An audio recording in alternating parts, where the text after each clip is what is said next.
сайн байцгаана уу? Сонсож байгаа өдрийн мэндийг хүргэе. Та яг одоо Монголд болсон үнэн бодит гэмтэргийн талаарх ямар ч хачир байхгүй гэрч шүүгдэгч болон шүүх шинжилгээ, шүүхийн шийдвэрийг мэдүүлэхээс хүргэдэг сувгийг сонсож байна. Энэхүү хэргийг сэрэмжлүүлэг болгох үүднээс хүргэдэг бөгөөд нэрсүүд нууцлагдсан байдаг тул та бүхэнд ойлгомжтой байлгах үүднээс түгээмэл нэрсийг орлуулан хүргэж байна. Өнөөдрийн хүргэх хэрэг маань үнэхээр харамсалтай, сэтгэл эмзэглүүлсэн хэрэг байгаа. Өдгөөгөөс 7 жилийн өмнө буюу 2018 оны 11-р сарын 7-ны өдөр энэ хэрэг болсон байгаа. Тэгээд тухайн үедээ хэвлэл мэдээллээр энэ хэрэг гараад хүмүүс үнэхээр чочирдож хүлээж авч ирсэн хэрэг байгаа. Яг ямар хэрэг вэ гэхээр төрсөн хүүгээ хичээлд явсангүй чамайг ална гэж утсаар ярьж сүрдүүлсний улмаас 10 настай талигач нь гэрээхээ буюу орон сууцны 5 давхрын цонхоор үсэрч амиа хорлсон хэрэг Чингэлтэй дүүргийн нутаг дэвсгэрт гарсан. Энэ хэргийн мөрдөн шалгах ажиллагаанд тус дүүргийн прокурорын газраас хяналт тавьж Иргэн Батааг хүний амиа хорлох нөхцөл байдалд хүргэх буюу эрүүгийн хуулийн тусгай ангийн 14-р зүйлийн 1 дэх хэсэгт зааснаар гэмт хэрэгт буруутгагдаж яллах дүгнэлт үйлдэн шүүхэд шилжүүлсэн байна. Ингээд бүгдээрээ шүүгдэгчийн биеийн бяцалтаас хэрэгээ эхлүүлцгээе. Шүүгдэгч Батаа нь Монгол улсын иргэн 1974 онд Улаанбаатар хотод төрсөн 45 настай эрэгтэй, бүрэн дунд боловсролтой, цахилгаанч мэрэгжилтэй, хуваараа хөдөлмөр эрхэлдэг хүүхдүүдийн хамт Чингэлтэй дүүрэгт оршин суух хаягтай боловч Сүхбаатар дүүрэгт төр оршин сууж байсан улсаас авсан гавьяа шагналгүй, ял шийтгэлгүй хэрэг хариуцах бүрэн чадвартай гэсэн байна. Холбогдсон хэргийн талаар дуртахад өөрийн төрсөн хүү болох 10 настай уугнааг байнга айлган сүрдүүлж улмаар 2018 оны 11-р сарын 7-ны өдөр хичээлдээ явсангүй чамайг ална гэж утсаар ярьсны улмаас уугнаа намдарч байсан байрныхаа 5 давхрын цонхоор өсөрч амиа хорлсон гэмт хэрэгт холбогдсон. Ингээд бүгдээрээ хохирогчийн хууль ёсны төлөөлөгч буюу амь хохирогчийн ээж Алтаагийн мэдүүлгээс сонсцгоё. Би 2018 оны 11-р сарын 7-ны өглөө гэрээсээ Голомт банк орох санаатай гарсан. Намайг гарахад Батаа дагвар хүү тэргэл баг хүү угнаанаар үлдсэн. Голомт банкн дээр байхад талигач угнаа гэрийнхээ утаснаас ээж англи хэлээд автах уу хүрдээ чэйжилэх үү гэхээр нь миний хүү хүрдээ чэйжилсэн бидтэй өөрөө мэдэхгүй юу гэж хэлсэн. Тэгээд Голомт банкнаас гараад 11 цагийн үед ажил дээр ирэхэд нөхөр Батаа ирчихсэн. Угнаа 2 хоног хичээл тасалсан байна. Сая ангийнхан багш нь ярьж байна гэж хэлсэн. Тэгэхээр нь за яагаад таслаад байгаа юм бол доо. Хичээлд нь өөрөө хүргэж өгч байхаас гэж хэлсэн. Талбай өнгөрөөд явж байсан чинь нутас дуугараад нөхөр Батаа залгаад яана хүүхэд байхгүй болчихсон байж тэг гэж хэлсэн ба түүнийг сонсоод шууд гэрлүүгээ такси бариад ирэхэд цагдаа нар ирчихсэн байсан. Ер нь өдөр болгон шахуу арх уудаг, арх уухаараа их агсам зантай. Батаа усан үед бид нар пер паргээд л гараад цухтаадаг юм. Арх уугаад уугнааг үе зохиж аваад байдаг. Батаа нь арх уухаараа нэг бол уугнаа бит хоёрыг ална гэж айлган сүрдүүлээд нэг болохоор өөрийгөө ална гэж сүрдүүлээд огт зүгээр байлгадаггүй болохоор уугнаа бид хоёр Батааг арх уучгаад дарамтлаад эхлэхээр нь бид нэр гэрээсээ сэмхэн гараад сутчихдаг байсан. Сүүлдээ PC тоглоомны газар очиод хоны мөнгө өгчих гээд явдаг байсан. Ингээд энэ хүүхдийг PC тоглоомчин болгосон уугнааг би дагуулад зочид буудал сауны газар зэрэг газруудаар хондог байсан. Батаа нь арх уухаараа маргаашин шартаж гэртээ хэвтэж өнжөөд дараа өдөр нь эрүүл өнжөөд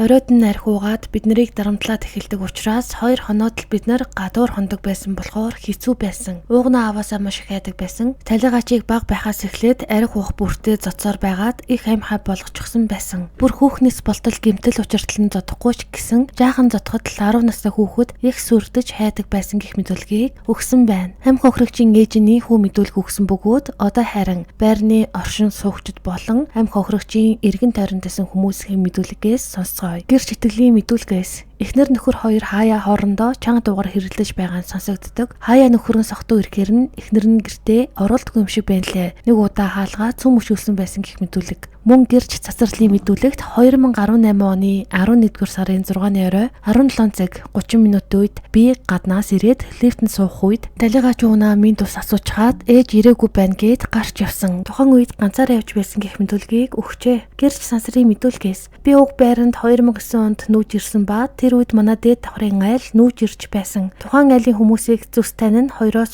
жилийн өмнө нөхөр нь арх ухаараа хаалга хүчтэй балбаж чимээ шууган гаргадаг байсан. Нэг удаа хаалга эвдээд сольж байсан. 2018 оны 11-р сарын 6-ны 16-аас 17 цагийн үед гэгээ тасархаас өмнө би гаднаас машинтай байрны хашаанд орж ирэхэд уугнаа байрны гадаа байрлал сандал дээр сууж ясан. Тэгэхээр нь би юу хийж байгаа юм бэ гэхэд гэрийн дэлгүүр байхгүй аав ээж ирээгүй байна гэж ясан. Би хаваараа хүүхдийн памперс зардаг болохоор машин дачиж ирсэн памперсыг гэрлүүгөө зөөж байхад ахаа би зөөж өгье гэхээр нь яах юм бэ? Хичээлийн хувцас нь муухай болчихноо гэхэд зүгээрээ гэж хэлээд памперс зөөж өгсөн гэх мэдүүлгийг өгчээ. Гэрч ариунагийн мэдүүлгээс Бата хаяа арх уучсан ирдэг. Гэхдээ бүр унаж туслаа арх уугаад байдгүй юм байна лээ. Хаяал согтуу ирж байгаа харагддаг. Согтуу ирэхээрээ агсам тавиад байгаа бололтой чимээ шуугаан үсгээд байдаг. Миний мэдэж байгаагаар өнгөрсөн жил согтуу ирээд агсан тавиад алтаа нь уугнаг дагуулan ээжиндээ очно гэд шүн дунд гараад явж байсан. Үүнээс хойш 2018 оны 10 дугаар сарын 18-ны өдөр бас агсам тавиад гараж дотор байсан машинаа унаж явах гээд байсан чинь цагдаад дуудлага өгөөд барьж явуулчаад шүн 02 цагийн үед алтаа хүүхдэд дагуулад ээжинд очиж хонно гэд явсан. Өнгөрсөн жил нэг удаа Бата согтуу ирчгээд өдөр байрны гадаа уугнатаа сууж байхдаа чи ээжтэй хайртай юу? Аавда хайртай юу гэж загнаад уйлуулж байсан гэх мэдүүлгийг өгчээ. Мөн өөр нэгэн гэрч мэдүүлэхдээ Бата нь арх уух бүртээ гэр бүлийнхэндээ агсам согтуу тавьж гэр бүлийн гишүүдийг хайрлах, халамжлах ямар ч сэтгэхүй байхгүй зодож дарамтлалж байвал болдог юм шиг байгаа. Ганц согтуудаач биш. Эрүүл байхдаа уугнаг жаахан байхад нь хоёр хөлнөөс нь дээш өргөөд нэг хөлөөр нээлжилж бариад сэгсрээд байдаг байсан их аимшигтай хүн байгаа юм. Уугнаг баг байхаас нь их дарамтан төсгөж хатуугараар хүмүүжүүлсэн арх уухаараа агсам согтуу тавиад зодоод байхаар нь гараа цухтаачихдаг. Шүн байсан хамаагүй гарч цухтаагаад ээж дээр очиж хондог байсан. Нас барахын 7 хоногийн хагас өдөр Бата хичээл хийхгүй байна гэд хамраас нь цус гартал нь зодсон байсан. Тэгэхээр тэргэл Бата нараас их айдаг болсон юм байна лээ. Хичээлээ хийхгүй байна гэд загнаад байдаг байсан. Бата тэргэл нар нь их хэрцгий, тогшин авиртай хүмүүс гих мэдүүлгийг өгчээ. Гэрч зоологийн мэдүүлгээс Батаг арх уугаад агсам тавхаар нь алтаа уугнаг дагуулад манад ирж хондог байсан. Алтаа уугнаа нарыг байнга зодож, дарамталж, айлгаж сүрдүүлж айлгадаг учраас шүн хідэн цагт ч хамаагүй манад хүрээд ирдэг. Манад хоноод л маргааш нь ажилд явдаг байсан. Манад ирж хоноогүй үедээ дүү нарын даа очиж хондог байсан юм байна лээ. Бата арх уусан л бол уугнаа айгаад цухтаачдаг. Өөрөө ч цагдаад дуудлага өгч барьж өгч байсан гэсэн.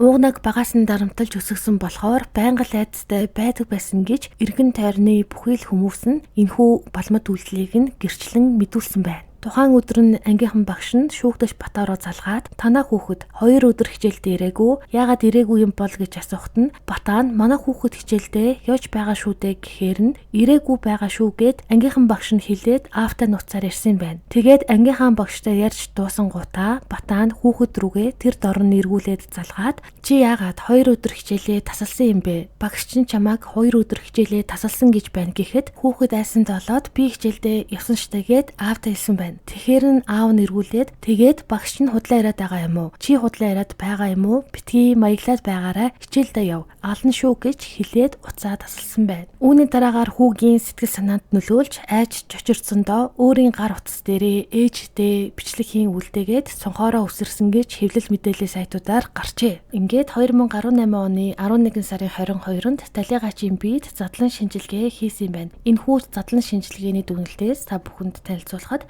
шинжилгээгээр талигачийн 2 уушигны уг хэсэг урагдсан, дэлбэн хооронд нь цус хуралдсан, мөн зүрхний баруун талын хэсэгт цус харуулт үүссэн байж өвчөөний яс хугарсан, зүүн гар, зүүн хөлийн яс мөн хугарсан, өгзөг болон гойны хэсгээр цус хуралдтай, шанаа шууны хонхорт цулралт илэрсэн байна. Эдгээр олон хавсарсан гэмтлийн улмаас нас барсан гэж шинжээчид дүгнжээ. Хохирогчийн цуснд арх, мансууруулах, сэтгцэнд нөлөөлөх бодис илрээгүй, мөн ам, шулуун гэдэсний арчтаснаас бэлгийн хүчирхийллийн шинж тэмдэг илрээгүй бөгөөд үхэлд хүргэх ямар нэгэн өвчин байгаагүй гэж үзсэн байна. Шүүх хэмлэгийн шинжээ чимшилэхдээ эдгээр гэмтлүүд нь 5 давхраас унах үед үүсэх бүрэн боломжтой. Тиймээс задлан шинжилгээний онш нь өндрөөс уналт гэж тогтоогдсон хэмээн мэдүүлсэн байдаг. Хэргийн хавтаст хэрэгт дараах гол нотлох баримтуудыг багтаажээ. Шүүхийн шинжилгээний үндэсний хүрээлэнгээс гаргасан дүгнэлт хэргийн газар болон цогцост хийсэн үзлэгний тэмдэглэл, гэрэл зургийн материалууд, талигачийн гар утас болон камерын бичлэгт хийсэн үзлэгийн тэмдэгдэл, иргэний өмнөмлөхний лавлгаа, эрүүгийн хариуцлага хүлээж байсан эсэх шалгасан хуудас, гэх мэт бичмэл нотлох баримтууд бүгд бүрдсэн байна. Эдгээр баримтуудаар уг хэрэгт нотолбол зохих бүхэн хангаагдсан гэж шүүх үзсэн, прокурорын зүгээс зөвлөжилсөн хуулийн залд зүв байсан гэж үзэн шүүгдэгч Бата нь гэр бүлийн харилцаатай хүнээ айлган сүрдүүлсэний улмаас тухайн хүн амиа хорлох нөхцөл байдалд хүргэсэн гэмт хэргийг үйлдсэн гэж эрүүгийн хуулийн 14-р зүйлийн нэгдэх хэсэгт заасны дагуу гин буруутайд тооцжээ. Шүүх түүний үйлдэлийг үнэлэхдээ гэмт хэргийн нөхцөл байдалд хор оршиг, өөрийнх нь хувийн байдал, хариуцлагыг хөнгөрүүлэх болон хүндрүүлэх нөхцөл байдлыг харгалзан үзээд 2 жилийн хорих ялыг оноож нээлттэй хорих байгууллагад ял эдлүүлэхээр шийдвэрлэжээ. Мөн хохирогчийн хууль ёсны төлөөлөгч нь гим хорийн хохирол нэхэмжлээгүй. Хэрэгт үед мөрийн баримтаар iPhone 8 гар утас 3 ширхэг өнгийн харандаа хураагдсан бөгөөд эдгээрийг нь устгаж утаснаас холборлсон 8 ширхэг дисгийг хэрэгт авсаргасан. Мөн шүүгдэгч Батаан өмнө нь 2 хоног цагдан хоригдсон байсныг тэмдэглэжээ. Дэлхийн хэмжээний судалгаанаас харахад манай улс номхон далайн баруун эргийн бүсийн улс орнуудаас амиа хорлолтын төвшнгөөр Солонгос улсын дараа бичигдэж байна. Ялангуяа сүүлийн жилүүдэд өсөр үеийнхэн илүүтэйгээр амиа хорлох оролдлого хийж байна. Цэргийн төв эмнэлгийн хордлогын яаралтай тусламжийн төвдөл гэхэд энэ оны 9 сарын байдлаар 240 хурц хэмээн хордлогын тохиолдол бүртгэгдсэний 95.3% нь амиа хорлох сэдэлтэй байжээ. Тэдний дийлэнх нь 16-аас 30 насны залуус байсан. Үүний гол шалтгааныг мэргэжилтэнгүүд нийгмийн завгүй амьдралаас болж эцэг эхчүүд нь хүүхэдтэйгээ ярилцах нь багассантай холбоотой гэлээ. Манай улсад хүүхдийг бага байхаас нь дотоод мэдрэмжээ ил гаргаж бусадтай хуваалцах дадалд сургаагүйгээс болж сэтгэл гутралд орох нь элбэг байдаг. Мөн дээрэс нь ийм үед хаана хандаж зөвлөгөө авахаа мэддэггүйгээсээ болж эцсийн зэг нь амиа хорлолтоор төгсөж байна. Мөн иргэдийг сэтгэл гутралд орсон үедээ мэргэжлийн байгууллагаас зөвлөгөө авах нь хамгийн зөв сонголт юмаа гэдгийг ч мөн хэлж байна. Тухайлбал сэтгцийн эрүүл мэндийн төвийн утас болох 1800 2000 тусгай дугаарын утсыг 24 цагаар ажилуулдаг. Тиймээс уур бухимдал, стресстэй, мансууруулах бодисны хэрэглээтэй холбоотой мөн жирэмсний үеийн болон төрсний дараах сэтгэл зүйн асуудлаар холбогдсон мэргэжлийн эмч сэтгэл зүйчдээс үн төлбөргүй зөвлөгөө аван мэдээлэл аван ярилцах боломжтой юм байна. Ингээд энд хүрээд өнөөдрийн дугаар маань дуусаж байна. Тэгээд дараагийн дугаараар уулзтлаа. Түр баяртай баярлалаа.